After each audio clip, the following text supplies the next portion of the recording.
नमस्कार दर्शक बंधु जय जगन्नाथ।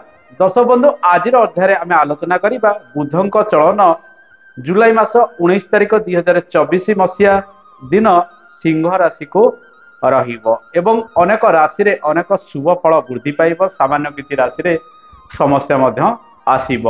बुद्धि विवेकर ग्रह बुध अटंती, आपणकर वाणी को नियंत्रण करती, आपणकर व्यवसाय वाणिज्य को बुध मध्य नियंत्रण करती। बुधंकर यही चलन आपणक जीवन में मध्य अनेक सफलता दब।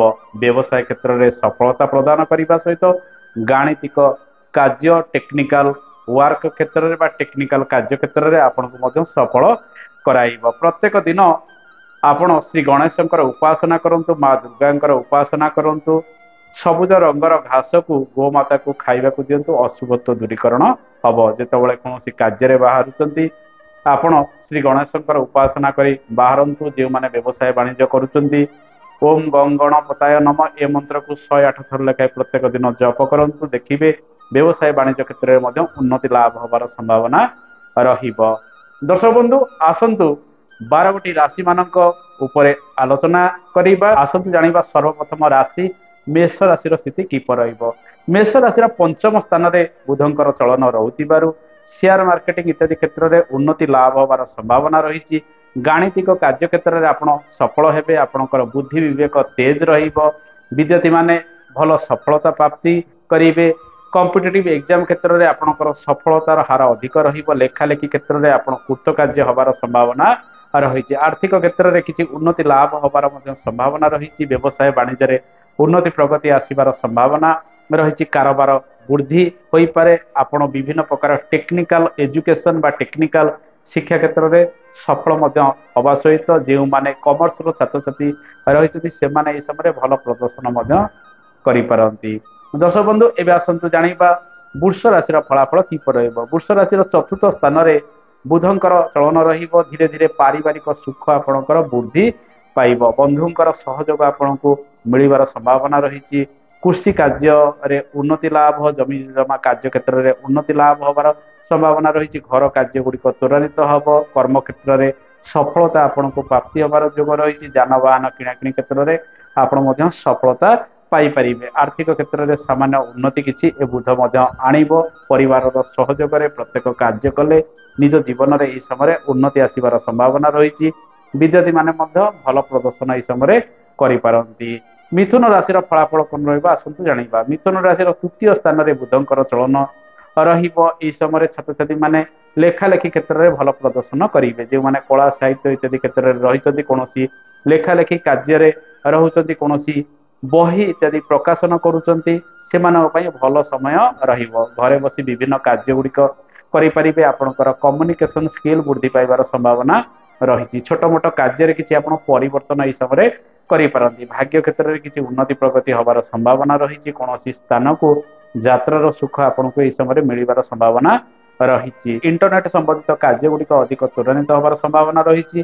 सेल्स एंड मार्केटिंग कार्य गुड़िक धीरे धीरे अधिक बढ़ीज। कारोबार क्षेत्र में अधिक वृद्धि से सब दिगरे परिलक्षित होबार संभावना रही।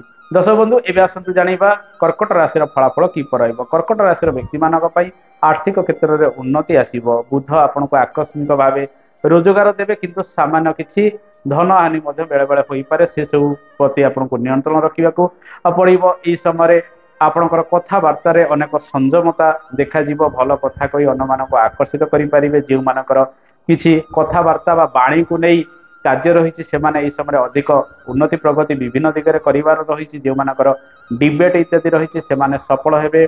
आध्यात्मिक ज्ञान गुड़िक आपणकर उदय होबार संभावना रही। यही समय प्रायतः सान भाई भौणी सहयोग आप धन प्राप्ति करी विदेश किसी धन प्राप्ति होबार संभावना यह समय रही। किंतु परिश्रम प्रत्येक दिगरे लगी रही संभावना छोट मोट निज मन को स्थिर कर प्रत्येक कार्य समय करंतु। दर्शक बंधु एवं आसतु जानिबा सिंह राशि फलाफल किपर रहिब। सिंह राशि बुधंकर चलन रहुतिबारु रोजगार आपणकर ए बुध बढ़ाइबे।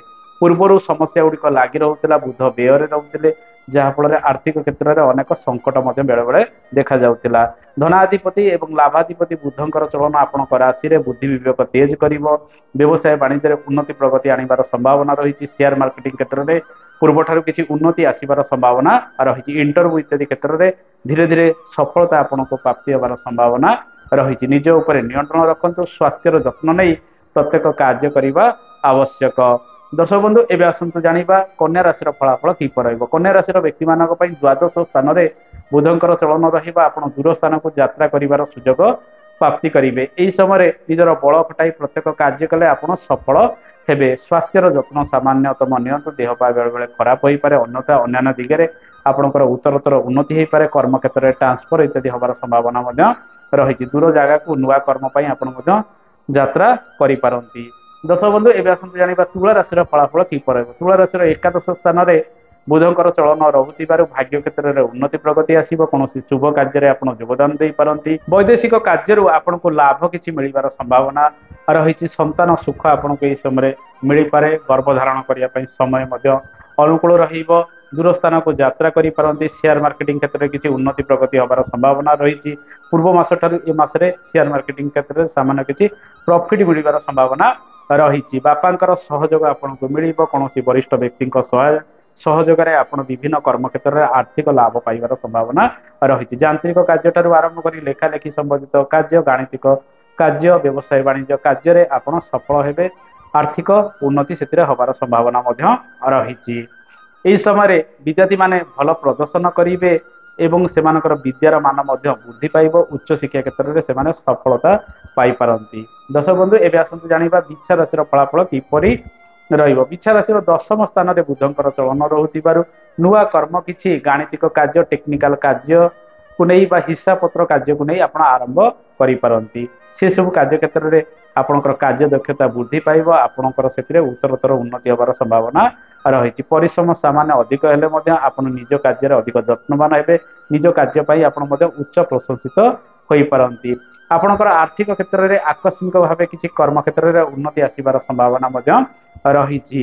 ପାରିବାରିକ ସୁଖ ଧୀରେ ଧୀରେ ବଢିବ। ପରିବାରର ସମସ୍ୟା ଗୁଡ଼ିକ ଯାହା ଲାଗି ରହିଛି ତାହା ଧୀରେ ଧୀରେ ସର୍ଟ ଆଉଟ୍ ହେବାର ସମ୍ଭାବନା ମଧ୍ୟ ବଢିବ। ଦର୍ଶକ ବନ୍ଧୁ, ଏବେ ଆସନ୍ତୁ ଧନୁ ରାଶିର ଫଳାଫଳ କଣ ରହିବ ଜାଣିବା। ଧନୁ ରାଶିର ନବମ ସ୍ଥାନରେ ବୁଧଙ୍କର ଚଳନ ରହୁଥିବାରୁ ଆପଣଙ୍କର ଭାଗ୍ୟ କ୍ଷେତ୍ରରେ ସାମାନ୍ୟ ଉନ୍ନତି ପ୍ରଗତି ହେବ, କିନ୍ତୁ ବାଧା ପ୍ରତିବନ୍ଧକ ଦେଇ ଆପଣ ବିଭିନ୍ନ ଦିଗରେ ଗତି କରିପାରନ୍ତି। କୌଣସି ଶୁଭ କାର୍ଯ୍ୟରେ ଆପଣ ଯୋଗଦାନ ଦେଇପାରନ୍ତି। ତୀର୍ଥ ଭ୍ରମଣର ଯୋଗ କିଛି ରହିବ। କର୍ମକ୍ଷେତ୍ରରେ ପରିବର୍ତ୍ତନ କରିପାରିବେ କିମ୍ବା ଆପଣ ଦୂର ସ୍ଥାନକୁ ଯାତ୍ରା କରି କିଛି ନୂଆ କାର୍ଯ୍ୟ ମଧ୍ୟ କରିପାରିବେ। ବାପା ଯେଉଁ କାର୍ଯ୍ୟ ଗୁଡ଼ିକ କରୁଛନ୍ତି ସେ କାର୍ଯ୍ୟରେ ନିୟୋଜିତ ହୋଇ ଆପଣ ଆଗକୁ ମଧ୍ୟ ଏହି ସମୟରେ ବଢିପାରନ୍ତି। ସ୍ତ୍ରୀଙ୍କର ସହଯୋଗ ଆପଣଙ୍କ ଜୀବନରେ କିଛି ମିଳିବ।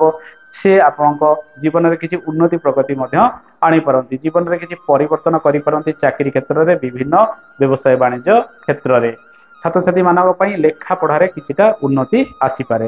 ଦର୍ଶକ ବନ୍ଧୁ, ଏବେ ଆସନ୍ତୁ ଜାଣିବା ମକର ରାଶିର ଫଳାଫଳ କିପରି ରହିବ। ମକର ରାଶିର ବ୍ୟକ୍ତିମାନଙ୍କ ପାଇଁ ସ୍ୱାସ୍ଥ୍ୟ କ୍ଷେତ୍ରରେ ସାମାନ୍ୟ ଛୋଟ ମୋଟ ସମସ୍ୟା କିଛି ରହିପାରେ। ସ୍ନାୟୁବିକ ଦୁର୍ବଳତା କିଛି ପରିଲକ୍ଷିତ କରିପାରନ୍ତି। ଦେହ ହାତ ବେଳେ ବେଳେ ଦୁର୍ବଳ ଲାଗିପାରେ। ଚର୍ମଜନିତ ସମସ୍ୟା କିଛି ବଢିପାରେ। ସେ ସବୁ ରୋଗ ପ୍ରତି ଆପଣଙ୍କୁ ନିୟନ୍ତ୍ରଣ କରିବାକୁ ପଡିବ। କିନ୍ତୁ ଆଧ୍ୟାତ୍ମିକ କର୍ମ ଗୁଡ଼ିକ ଆପଣଙ୍କର ବଢିଯିବ। ଆଧ୍ୟାତ୍ମିକ ମାର୍ଗରେ ଆପଣ ପରିଚାଳିତ ହୋଇପାରନ୍ତି।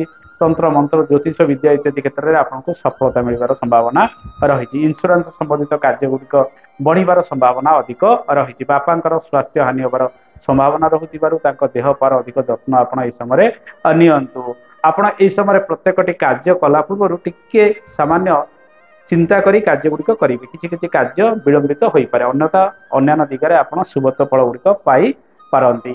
ଦର୍ଶକ ବନ୍ଧୁ, ଏବେ ଆସନ୍ତୁ ଜାଣିବା କୁମ୍ଭ ରାଶିର ଫଳାଫଳ କିପରି ରହିବ। କୁମ୍ଭ ରାଶିର ସପ୍ତମ ସ୍ଥାନରେ ବୁଧଙ୍କର ଚଳନ ରହିବ।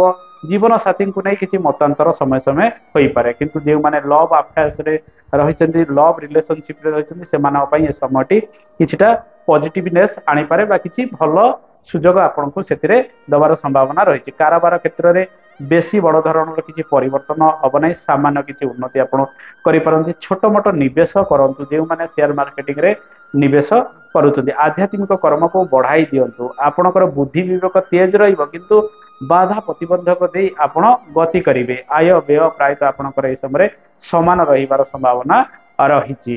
ଦର୍ଶକ ବନ୍ଧୁ, ଏବେ ଆସନ୍ତୁ ଜାଣିବା ମୀନ ରାଶିର ଫଳାଫଳ କିପରି ରହିବ। ମୀନ ରାଶିର ଷଷ୍ଠ ସ୍ଥାନରେ ବୁଧଙ୍କର ଚଳନ ରହୁଥିବାରୁ ଆପଣ ଏହି ସମୟରେ ପ୍ରତ୍ୟେକଟି କାର୍ଯ୍ୟ ନିଜ ଉପରେ ନିୟନ୍ତ୍ରଣ ରଖି କରିବା ଆବଶ୍ୟକ। ବିଶେଷ କରି ଷଷ୍ଠ ସ୍ଥାନରେ ବୁଧଙ୍କର ଚଳନ ରହୁଥିବାରୁ ପାରିବାରିକ ଅଶାନ୍ତି କିଛି ବଢିବାର ସମ୍ଭାବନା ରହିଛି। ମାଙ୍କ ସହିତ କିମ୍ବା କୌଣସି ବନ୍ଧୁଙ୍କ ସହିତ କିଛି ମତାନ୍ତର ହୋଇପାରେ, ଘର ପରିବାରକୁ ନେଇ କିଛି ଟେନସନରେ ଆପଣ ରହିବେ, କିନ୍ତୁ ଆପଣଙ୍କର ଅନ୍ୟାନ୍ୟ ଦିଗ ଗୁଡ଼ିକ ଭଲ ରହିବାର ସମ୍ଭାବନା ରହିଛି। ଯଦି କେସ୍ ବାସ୍ ଇତ୍ୟାଦି ଚାଲିଛି ତାକୁ ପେଣ୍ଡିଂ ରଖନ୍ତୁ, ସେ କେସ୍ ବାସ୍କୁ ନେଇ କିଛି ଖର୍ଚ୍ଚ ମଧ୍ୟ ବଢିବାର ସମ୍ଭାବନା ରହିଛି। ଦାମ୍ପତ୍ୟ ଜୀବନରେ ଜୀବନ ସାଥୀଙ୍କର ସ୍ୱାସ୍ଥ୍ୟକୁ ନେଇ ଚିନ୍ତିତ ରହିବେ, ତାଙ୍କ ସହିତ କିଛି ମନମାଳିନ୍ୟ ମଧ୍ୟ ହବାର ସମ୍ଭାବନା ରହିଛି। ବ୍ୟବସାୟ ବାଣିଜ୍ୟରେ କିଛି ସାମାନ୍ୟ ଅପଡାଉନର ସ୍ଥିତି ବେଳେ ବେଳେ ଲାଗି ରହିବ, ତେଣୁ ସ୍ୱଳ୍ପ ନିବେଶ କରି ଆପଣ ଆଗକୁ ବଢିବା ଆବଶ୍ୟକ। ବିଦ୍ୟାର୍ଥୀ ମାନେ ଟିକେ ଅଧିକ ପରିଶ୍ରମ କଲେ ସେମାନେ ସଫଳ ହୁଏତ ହୋଇପାରନ୍ତି।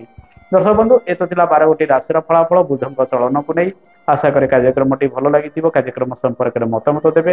ଆଜି ତ ସମୟ ହେଇଗଲାଣି, ଆଜି ପାଇଁ ଏତିକି। ନମସ୍କାର, ଜୟ ଜଗନ୍ନାଥ, ଧନ୍ୟବାଦ।